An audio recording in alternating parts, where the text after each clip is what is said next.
+1 magic weapons and armor are boring.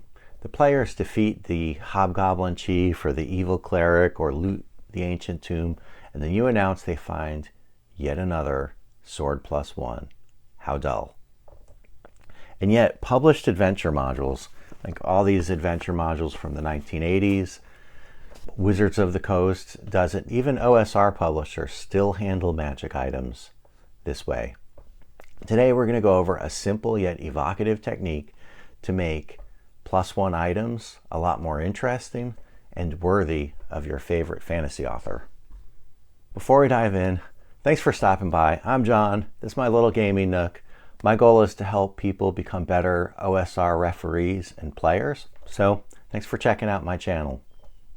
Now, what I do to improve these magic items, I build a table. I start with a D10 or D12 table of the places in the past or still in the present where magic items have been made or are being made. I'm currently running a couple campaigns placed in the Grand Duchy of Karameikos, so I'll go ahead and bring a table up for the Grand Duchy of Karameikos. Karameikos was part of the known world, which was introduced way back in the expert set in the 1980s. And typically, if I'm just running published adventures, I'm either putting them in Greyhawk, which is an awesome old school setting, or in the known world in Mystara. And one thing I love about both Greyhawk and the Mystara setting, yeah, the books are rare and out of print. My copy of the Grand Duchy of Karameikos is in pieces, but you can get it printed on demand really inexpensively over at DriveThruRPG. Now, when the players defeat the evil cleric and they find a mace, it's not just, ooh, you found a mace +1. No, it's a blessed armament of the Holy Karamaikan Church. They find a dagger +1. I roll before announcing what they find. I'm like, oh, as you hold it up, you can see like a knotwork pattern on the blade. This looks like dwarven make from Rockholm. That shield came from an imperial armory in Theatis. The pattern weld on the broadsword and the way it's encrusted with runes lets you know that it came from the northern reaches, perhaps rune casters of Ostland or Vestland. It's such a simple technique, but it adds so much interest and color to these items. And then my players, they stop referring to the items as, well, I'll swing my sword +1. No, I'll stab with my elven short sword, or I'll smite with my Karamaikan mace. And the items develop a character in the campaign.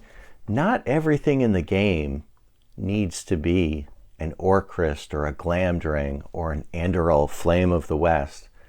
Not all magic items have to be legendary, but putting just a little bit of flavor on the generic magic items adds tremendous depth to your campaign world. And here's the thing, you see this in your favorite fantasy authors. Sure, Tolkien does have Orcrist and Glamdring and Andoril and other legendary items. However, there's generic magic items. The Hobbits, for instance,